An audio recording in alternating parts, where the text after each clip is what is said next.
1200년 전 동아시아 해상무역기지가 우리나라에 있었다. 그곳은 바로 청해진이다. 무역과 군사기지를 겸했던 그런 유일한 곳이 바로 청해진입니다. 청해진이 무역과 군사기지의 역할을 모두 해낼 수 있었던 것. 그것은 바다 위의 질서를 새롭게 정비했던 장보고가 있었기에 가능했다. 당, 신라, 일본, 삼국을 하나로 연결할 수 있었던 장보고만의 비결은 무엇일까? 동아시아 세계에서 이 세계 인적 네트워크를 장악한 사람은 장보고밖에 없습니다. 그것은 바로 사람이었다. 일본 승려 앤린을 통해 비로소 밝혀진 제당 신라인들의 존재, 그리고 사람 경영을 중요시했던 장보고. 앤린 덕분에 장보고의 진면모를 볼 수가 있고 제당 신라인에 관한 여러 가지 좀 새로운 정보를 얻을 수 있다는 점에서 우리 역사에서 굉장히 중요한 자리였죠. 시대를 앞서간 해상 경영의 선구자 장보고. 1200년 전 그가 동아시아 해상무역을 성공적으로 이끌었던 인적 네트워크의 비밀이 밝혀진다.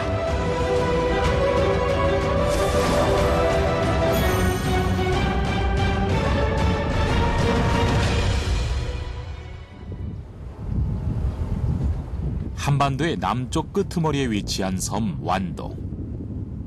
828년 이곳에 장보고가 청해진을 세우고 군사와 무역의 기지로 삼았다. 하지만 우리나라에서 장보고와 청해진에 대한 재조명이 이뤄진 것은 오래되지 않았다. 지난 1959년 9월 한반도에 태풍이 찾아왔다. 역대 태풍 중에서 가히 최고의 악명을 떨쳤던 14호 태풍 사라. 가공할 만한 위력으로 한반도는 초토화되었다. 하지만 태풍은 피해만 남겼던 것은 아니었다.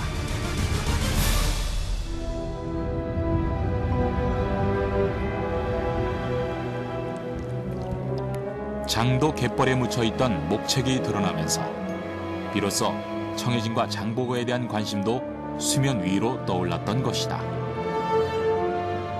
당시 이제 그 장도라는 섬에 갯벌에 목책이 이렇게 묻혀 있었는데 이 태풍으로 인해서 그 갯벌이 깎이면서 목책이 드러난 겁니다.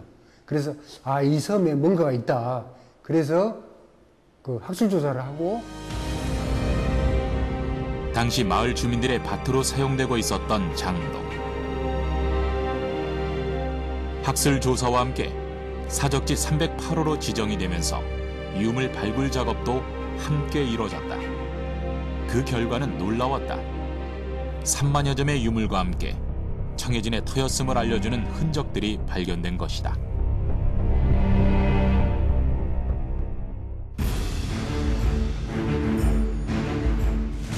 섬 위의 토성 자리와 큰 건물 자리를 통일신라 시대의 것으로 추정되는 암수막스의 기와 중국과의 교류 내용을 짐작하게 해주는 청자 조각들.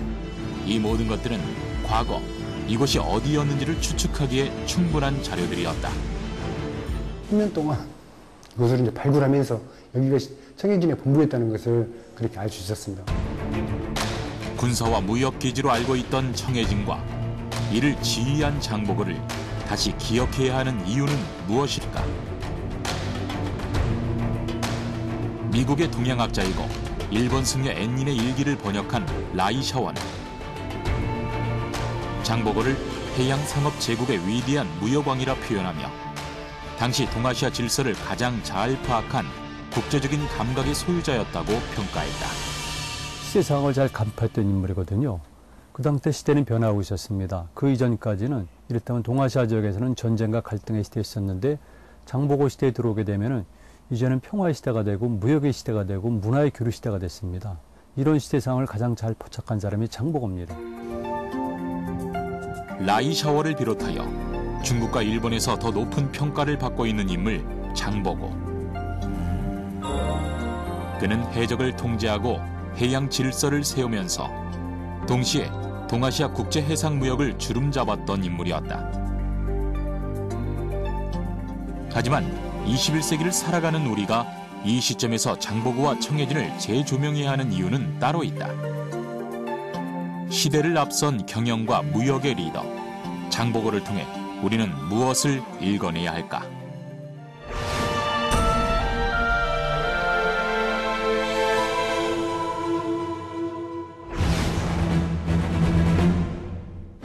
장보고는 완도에서 태어났다.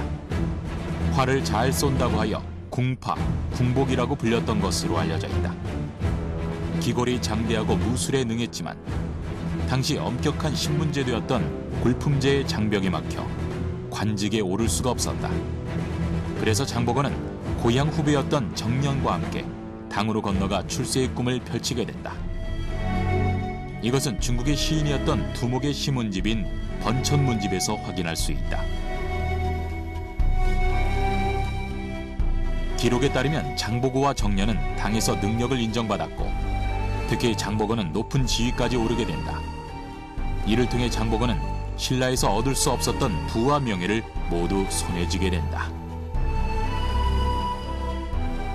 장보고가 태어날 때는 8세기 후반이에요. 중국에서 절도사의 난이 일어나는 이 난세였거든요. 그래서 국내외의 쌈꾼들, 무예가 출중한 사람들을 용병으로 이렇게 공모를 하고 있었죠. 천하의 쌈꾼 장보고와 그의 후배 정년이 우리 중국 가서 군인으로 출세하자.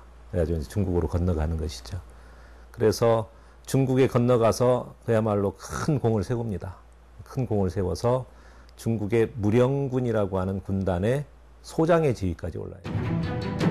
그런데 당시에는 해적이라 불리는 불법적인 해양 세력의 약탈 행위가 심각한 상황이었다. 신라에서는 해적을 단속해달라고 당에 정식으로 요청했을 정도였다. 제당 신라인들 역시 해적의 피해에서 예외일 수 없었다. 이들은 대부분 사무역을 중심으로 살아가고 있었기 때문이다. 제당 신라인들의 위기를 느낀 장보고는 적극적인 조치를 취하기로 했다. 중국을 들어 돌아보니 우리나라 사람들을 노비로 삼고 있습니다. 바라건대 청해에 진영을 설치하여 도적들이 사람을 붙잡아 서쪽으로 데려가지 못하게 하십시오.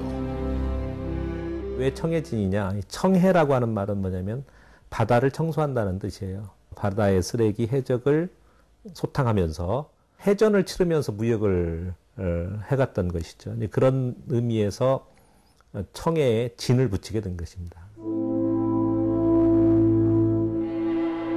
장보고는 828년 신라에 귀국하여 흥덕왕에게 청해진 설치를 건의한다. 해적들의 신라인 약탈 행위를 막겠다는 것이었다. 당시 신라의 사정은 어려웠다.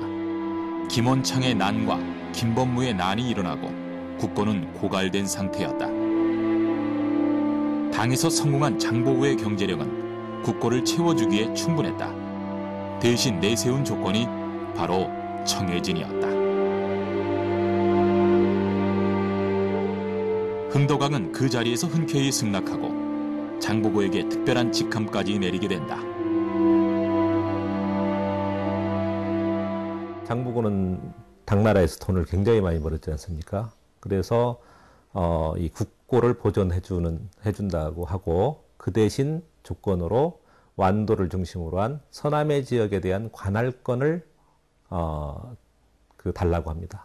그래서 그것을 받아서 하나의 청해진을 설치하고 청해진의 대사로 이제 취임을 하게 되는 것이죠. 장보고는 대사로 임명된 후 군사 10,000명까지 지휘할 수 있게 되었다. 그리고 이곳 완도에 청해진이 세워졌다. 직경 150cm, 깊이는 4m 이상의 우물은 이곳에 주둔하는 군사뿐 아니라 오고 가는 뱃사람들에게 식수를 제공했고 적을 저지하고 역습하는 통로였던 외성문도 발견됐다. 그 밖에도 내성문이나 건물터, 토성, 목책이 발견되었는데 그 중에서도 목책은 적의 침입을 막기 위해 만든 성의 흔적이며 청해진 본영을 방어하는 목적으로 만들어졌다. 다른 성곽 유적지에서는 볼 수 없는 특징이다. 우물 주변의 석축과 성녀는 우물을 보호하기도 했고 장도로의 출입과 접안 시설을 유추할 수 있다.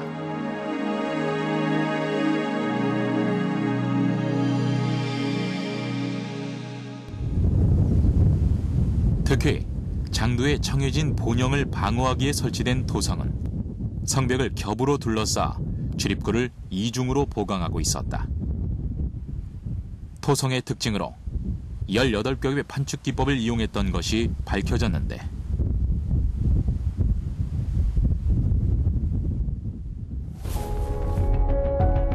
판축 기법이란 흙을 한 층씩 다져서 쌓는 토성 건축 기법이다.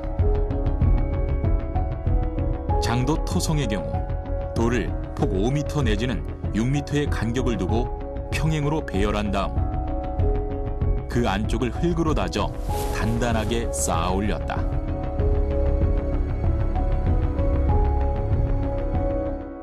재밌는 것은 이 판축토성을 섬의 자연지형 그대로 이용해가지고 이제 판축토성을 쌓았고, 그 다음에 여기 섬을 쌓을 때 완도에서 나지 않는 제주도산 돌도 여기에 사용됐거든요. 그래서 당시에 그 청해진의 세력권이 제주도까지 뻗쳤다. 그래도 제주도에서 나오는 그런 자연산물도 돌이라든가 이런 것도 이런 성을 쌓는데 이용했다라는 것들을 여기 발굴을 통해서 확인할 수도 있습니다. 그리고 해변을 따라 원목열이 줄지어 있었다. 깊이 80cm의 U자형 도랑을 길게 파고 그 안에 직경 40cm 정도 크기의 소나무와 참나무 원목을 일렬로 촘촘히 세워 총 길이 331m의 방벽을 둘렀던 것이 바로 원목열이다. 섬 입구 쪽에도 30cm 내외의 간격을 두고 수천 개 박혀있는 잠목열이 확인되었다. 성에서 이제 흙들이 토시 유사되는 걸 방지하는 그런 기능하고, 그리고 외부에서 저기 못 들어오게 하는 방어하는 그런 기능, 그리고 위에다가 상판을 깔면은 배들이 접안할 수 있는데 그런 기능들도 동시에 있을 것이다. 또 땅을 파서 나무 기둥을 세우고 건물을 올렸던 군립주 건물지가 발견되었다. 군립주 건물은 지상보다 높은 위치에 마련한 건물 형태를 말한다. 이러한 건물지는 당시 장도 주변 해역과 생활 근거지인 완도 본섬을 한눈에 볼 수 있었다. 이 같은 흔적들로 보아 당시 청해진의 규모가 대단했음을 짐작할 수 있다. 이렇게 설치된 청해진은 851년 문성왕 때에 이르러 폐지될 때까지 23년간 유지되었던 해상 군진이었다. 철거되면서 청해진 사람들도 강제 이주되었기 때문에 현재는 그 터만 남아있게 된 것이다. 청해진은 단순한 군사기지가 아니라 이 통상기지, 무역기지를 겸했다. 무역과 군사기지를 겸했던 그런 유일한 곳이 바로 청해진이다. 이렇게 볼 수 있죠. 청해진을 통해 해적을 소탕함과 동시에 신라와 당, 그리고 일본을 연결하는 해상 항로를 개척한 장보고. 뿐만 아니다. 청해진을 본거지로 해서 당과 일본을 잇는 중개무역을 실시하고 이슬람 세계와도 교역한 아시아 최초의 민간 기업인이자 세계적인 무역왕이었던 것이다.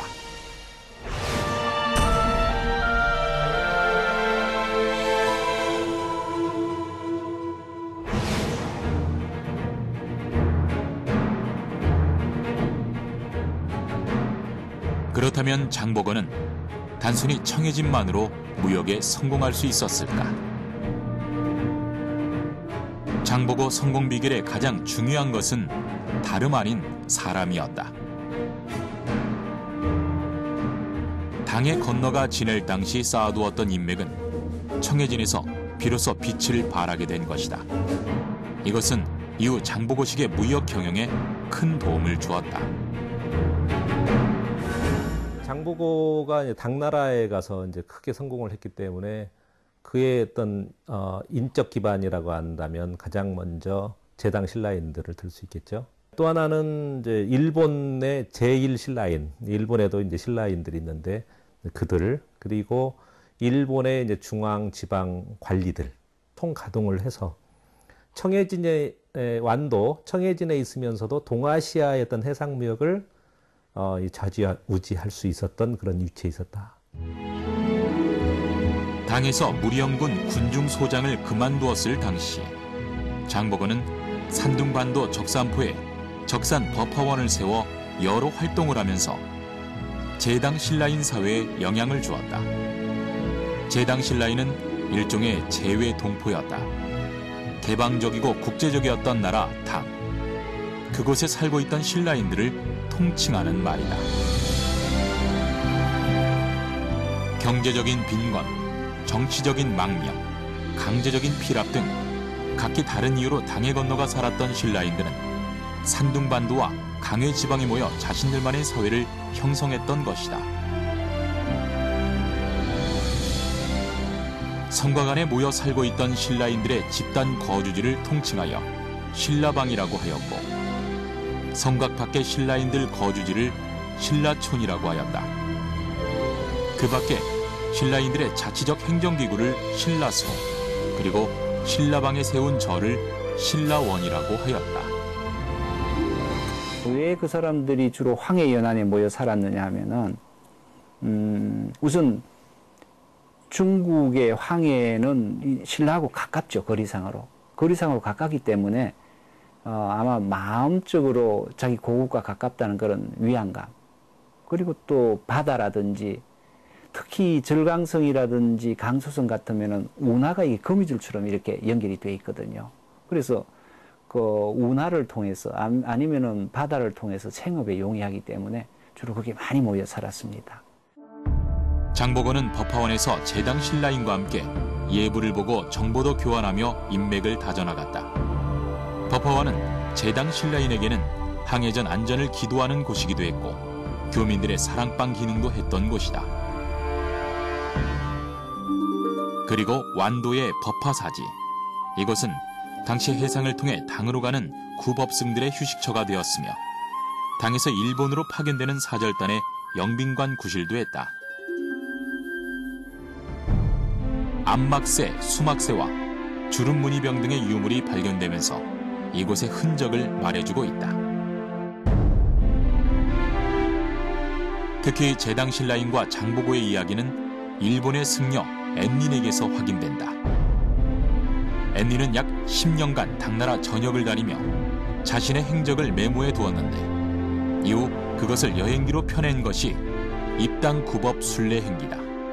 그런데 여기에 장보고와 제당 신라인들의 이야기가 빠지지 않고 등장하는 것이다. 장보고가 세웠던 그 적산 법화원의 성녀들, 이 사람들이 많은 도움을 줍니다.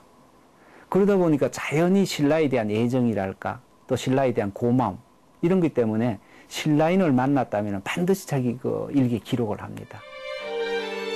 여기에는 당시 당의 정치, 경제 등 세세한 이야기까지 적혀 있는데 특히 앤닌이 오랫동안 머물렀던 산둥성 지역에는 제당 신라인이 많이 살고 있었다.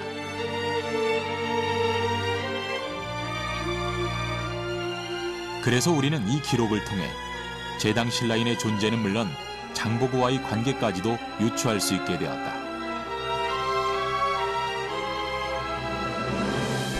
특히 앤닌이 당에서 머물 당시 장보고를 비롯한 제당 신라인들의 도움을 많이 받았던 것을 확인할 수 있다.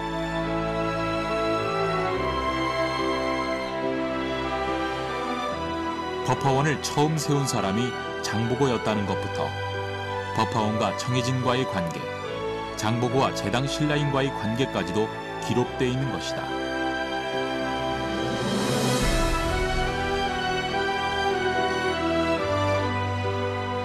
총 4권으로 구성된 이 책에서도 특히 우리나라와 관련이 있는 부분은 2권과 4권이다.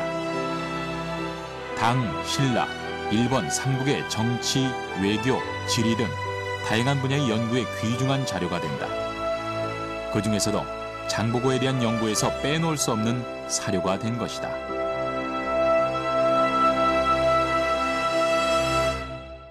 만약에 그 기록이 없었더라면 신라방이 있었는지, 신라촌이 있었는지, 아니면 신라소가 있었는지, 그리고 또 장보고에 관한 여러 가지 정보들, 새로운 정보들, 이런 것들이 다 거기 포함되어 있기 때문에 사실은 앤닌 덕분에 장보고의 진면목을 우리가 볼 수가 있고, 제당 신라인에 관한 여러 가지 정보, 새로운 정보를 얻을 수 있다는 점에서 우리 역사에서도 굉장히 중요한 자료였죠.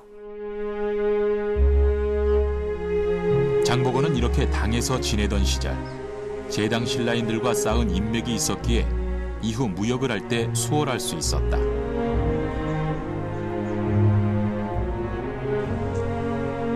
특히 청해진에 머물렀던 장보고는 제당 신라인 사회를 다스릴 대리인이 필요했는데 이때에도 그의 인사 능력이 발휘됐다. 그가 이끄는 조직원의 대부분은 역시 제당 신라인으로 구성되었던 것이다. 실제로 장보고 선단의 조직에서 그것을 확인할 수 있는데 장보고 선단은 군사 조직과 해상 무역 조직 그리고 해외 지역을 관리하는 지원 조직으로 나눌 수 있다. 군사 조직의 병마사를 맡았던 최훈, 해상 무역 조직의 이충, 해외 경영 지원 조직의 장영, 설전, 그리고 유신원은 대표적인 제당 신라인이었다.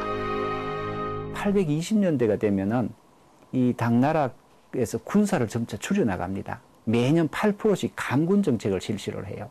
신라 출신으로서 당나라 군대에 있던 사람들이 많이 퇴직을 하게 됩니다. 그 퇴직자들을 다 이제 끌어모아서 자기 군사 집단으로 활용을 한 거죠. 그렇다면 이들은 각각 제당 신라인 사회에서 어떤 위치의 사람들이었을까? 앤닌의 기록을 보면 조직원들의 직함이나 업무에 대한 다소 흥미로운 점이 발견되었다.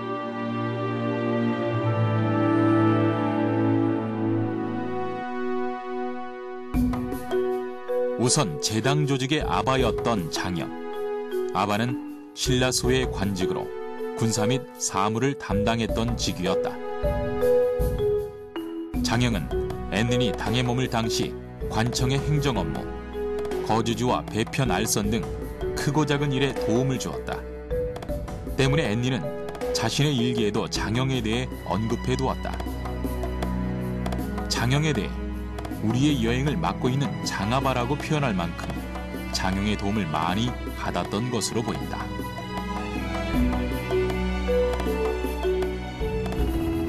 장영이라고 하는 사람은 주로 이제 산동반도 쪽의 신라인들을 하나의 그 네트워크로 형성해서 묶는 역할을 했고, 그리고 우리가 잘 아는 적산 법화원의 여러 가지 그 장전, 밭이라든지 논이라든지 그것을 관리하던 사람이 장영이라고 하는 사람이 있었는데, 또 유신원은 초주에서 통역을 담당했다. 초주는 대운하변의 중심 요지에 위치한 지역으로 신라방이 있었던 곳이다.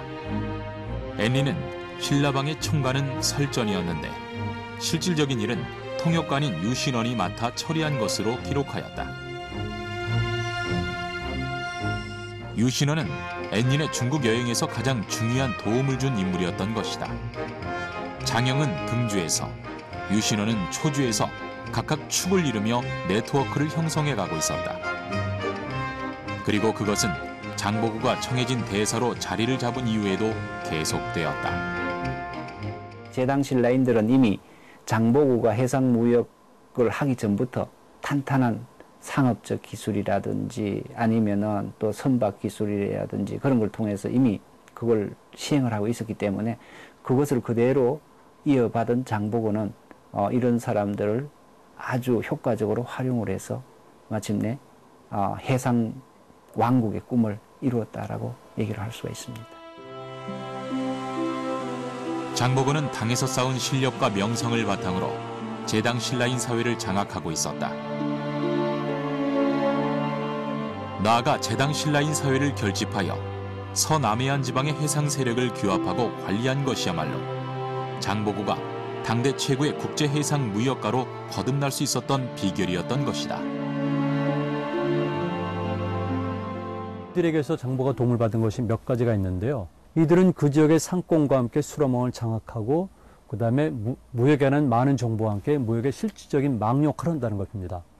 장보고 선단이 그래서 무역왕이 될 수가 있었던 것이죠. 동아시아 세계에서 이 세계 인적 네트워크를 장악한 사람은 장보고밖에 없습니다. 장보고는 제당 시절 형성한 제당 신라인 사회를 네트워크로 묶어냈다. 또한 이를 바탕으로 신라 서남해안을 장악하고 바다를 통해 동북아 삼국을 연결한 당대 최고의 국제 해상 무역가였던 것이다.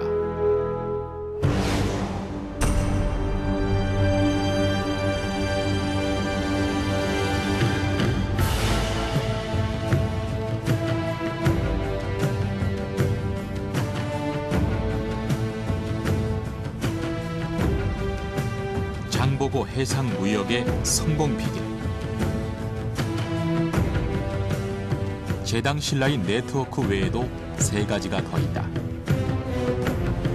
첫째로 청해진의 지리적 요건을 들 수 있다. 장보고는 해상 무역의 시작을 왜 완도에서 했을까? 그것은 완도의 위치를 생각하면 쉽게 답을 떠올릴 수 있다. 그런 이제 역할을 했던 거죠. 장도에서 보면은 이제 왼쪽으로 가는 게 일본으로 가는 바다 뱃길, 오른쪽으로 가는 게 이제 중국으로 가는 바다 뱃길이 이제 펼쳐져 있는데 여기에서 주로 이제 오가는 배들을 감시하는 그런 역할을 이제 했다고 볼 수 있습니다. 완도는 당시 신라의 수도였던 경주하고는 거리가 있는 곳이다. 그만큼 간섭을 덜 받는 지역이었다는 것이다. 즉, 독자적인 활동을 할 수 있고 독자적인 세력을 키울 수 있다는 이점이 있었다.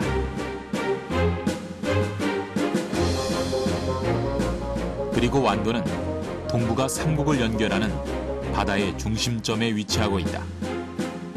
즉, 중국과 일본을 왕래하는 중요한 해상 교통의 요지에 자리 잡고 있다는 점이다.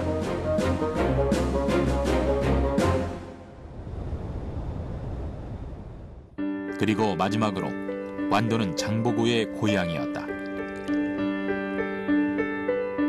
지리적으로 좀 더 익숙했을 것이고 만명의 군사 역시 고향 부근에서 선발되었을 것이다. 청해진은 군항으로서의 가장 좋은 위치를 차지하고 있습니다.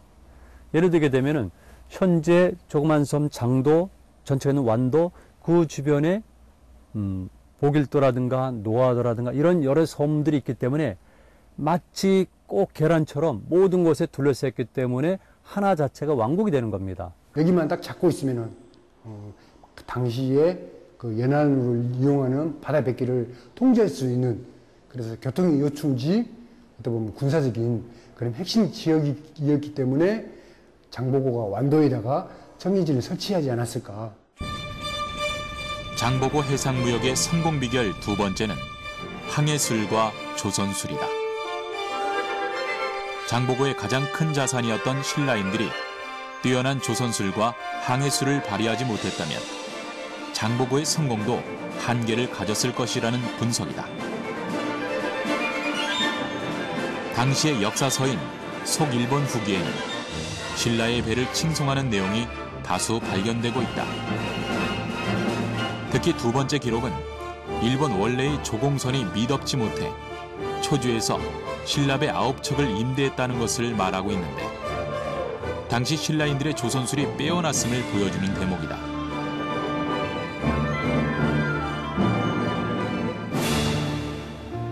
기록만으로도 신라 배의 명성이 어느 정도였는지 가히 짐작할 수 있다.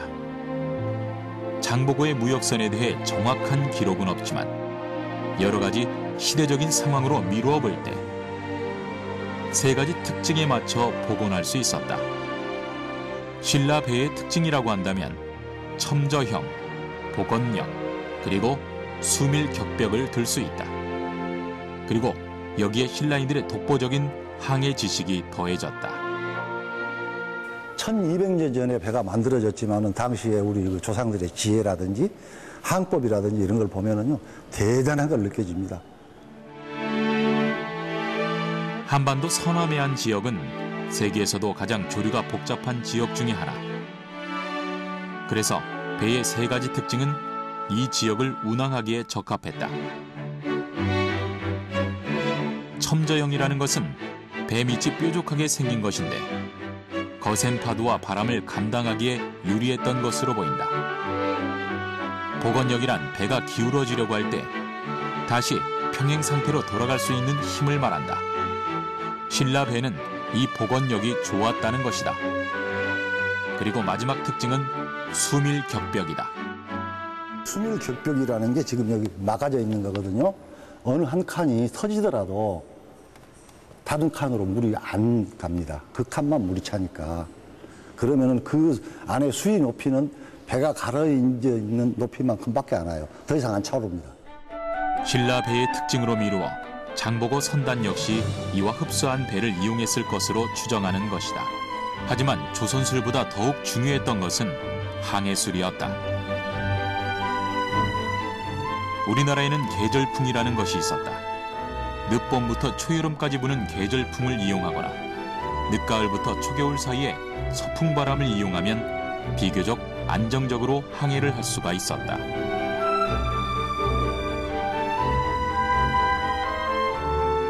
바닷길을 만드는 또 하나의 조건으로 해류와 조류를 꼽는다. 동아시아 지역에서는 필리핀 북부 지역에서 출발한 쿠로시오 해류가 진행한다.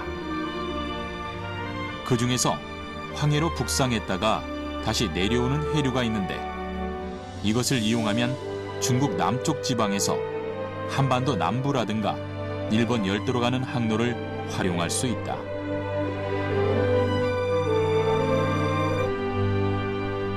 여기서는 물길이 매우 복잡합니다. 조수간만의 차이도 크고 이것들은 항해자 입장에서는 굉장히 단점으로 작용하지만은 방어자 입장에서는 천의 요새가 되겠습니다. 그러니까 이렇게 조류가 매우 복잡한 지역이기 때문에 오히려 이 조류의 흐름을 파악하는 사람들에게는 항로를 장악할 수 있는 중요한 요인이 되죠. 장보고 선단은 바로 이걸 활용하게 된 겁니다. 장보고의 해상무역은 어떻게 이루어졌을까? 장보고 무역의 가장 큰 특징으로는 중개무역을 들 수 있다. 제당 신라인들의 도움을 받아 당나라의 물건을 구입한 뒤 그것을 일본에 판매한 것이 중개무역이다. 장보고는 신라, 당, 일본 등 동북아 3국 간의 중개무역을 독점함으로써 동북아 해상권을 장악하게 되었다. 또 한편에서는 가공무역도 했습니다. 예를 들게 되면은 당나라 지역이라든가 신라에 사는 물건들을 다시 재가공한 다음에 일본 열도에 수출했거든요. 이런 것들은 대표적인 것이 청자이라고 볼 수 있습니다만 그래도 많은 물건들이 제당 신라인과 제신라인들의 도움을 받아가면서 서로가 오고 갔다는 겁니다. 이것이 도움을 받은 것이죠. 청해진과 가까운 강진이나 해남 화안 일대에는 대규모의 초기 청자 가마터가 있다. 이곳의 자기들은 해무리굽의 특징을 갖고 있는데 해무리굽 청자는 중국에서 7세기부터 등장해서 9세기 전반에 유행한 도자기다. 당시 대량의 도자기 생산단지를 조성할 수 있었던 세력은 장보고를 중심으로 한 청해진 세력이었을 가능성이 높다. 통일신라 이전에는 중국의 월주요 청자기술의 영향을 거의 찾아볼 수 없다. 그런데 통일신라 시대에 들어와서 그 흔적이 발견되는 것으로 보아 중국의 월주요 청자기술이 장보고 선단에 의해 신라 지역으로 이동했을 것으로 추측하는 것이다. 또한 장보고 무역에서는 신용거래 방식도 등장했다. 일본과의 거래에서는 대금을 먼저 받고 후에 당나라의 상품을 건네주는 방식이 이루어졌던 것이다. 일본 후쿠오카의 다자이후터. 다자이후는 중국과 신라의 대외관계를 관장했던 국가기관이었다. 제2의 조정이라 불렸을 만큼 강력한 권력을 가진 관청이었는데 이곳에서 신라와의 긴밀한 관계를 엿볼 수 있다. 일본인들은 장보고가 가져온 물건에 대해서 굉장히 갖고 싶어 했어요. 그래서 뭐라고 했냐면 연물이라고 불렀죠. 귀한 물건을 사기 위해서 서로 이제 경쟁을 하니까 가격이 치솟고, 그 다음에 물건 하나 사기 위해서 자기 집에 있는 물건을 전부 다 가지고 와서 하니까 가산이 탕진되는 어떤 그런 사례까지 일어날 정도로 장보고의 어떤 그 무역 그 물건은 굉장히 위력적이었다고 생각합니다. 즉 장보고 선단은 당시의 동아시아 항로를 통해 양주에 집사는 세계의 무역품과 중국 한반도, 일본 열도의 물건을 교류할 수 있는 국제무역 항로를 개척한 것이다. 그것은 곧 동아시아 바닷길이 남해로와 연결되어 세계와 통하게 되었다는 것을 의미한다.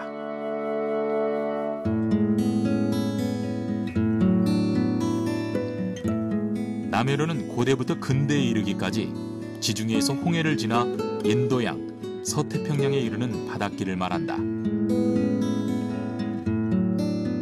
장보고와 청해진 설치는 한반도 서남해안 지역을 남해로의 한 축으로 이끌어낸 것이다. 그 당시 때에는 동아시아의 모든 지역을 연결하는 통로는 오로지 바다밖에 없었습니다. 특히 일본 열도 같은 경우는 우리 신라 해역을 통과하지 않고서는 당나라 지역과 교류를 할 수가 없었거든요. 당나라는 예를 들게 되면 동중국해부터 남중국해까지 이르는 해안에서는 해양활동이 매우 활발했지만 통상 우리가 얘기하는 황해 지역이라든가 남해 지역, 일본 열도까지 항로는 그들의 활동은 거의 없습니다.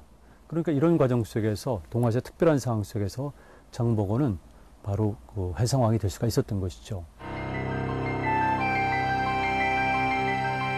장보고가 제당 신라인을 하나의 네트워크로 묶어서 자신의 해상무역에 활용했던 것.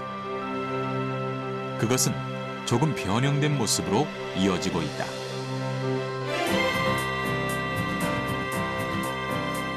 한 예로 9월에 있을 세계 한상대회는 재외동포 기업인과 국내 기업인이 한자리에 모여 서로 간의 상승 효과를 얻고자 만들어진 행사다.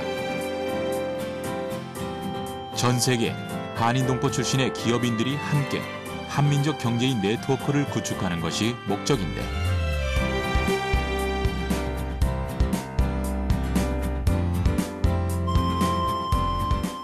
이것은 제당 신라인과 제1 신라인을 하나로 묶어 자신의 해상무역에 이용했던 장보고의 전략과 닮아 있다.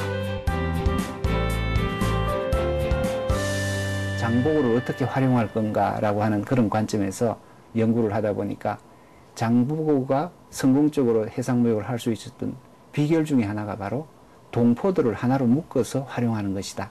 이런 데 이제 아이디어를 얻어가지고 세계 한상대회를 열기 시작한 거죠. 지금 아주 성황리에 열리고 있습니다.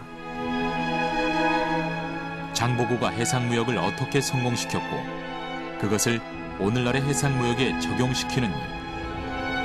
그것은 21세기 해양의 세계를 사는 우리에게 주어진 숙제다.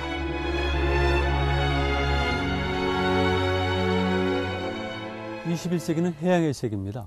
현재 동아시아 지역에서 일어나고 있는 모든 영토 분쟁과 갈등은 바다에서 일어나고 있습니다. 그리고 모든 물류는 바다를 통해서 이루어지고 있습니다. 한국이 하고 있는 수출 물동량의 99.5% 이상은 바닷길을 통해서 이루어지고 있습니다.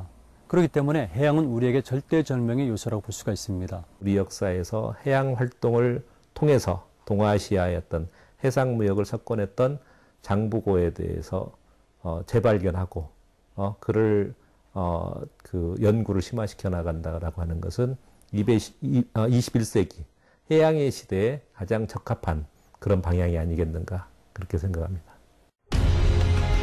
우리는 한때 동아시아 바다를 장악했던 역사를 가지고 있다.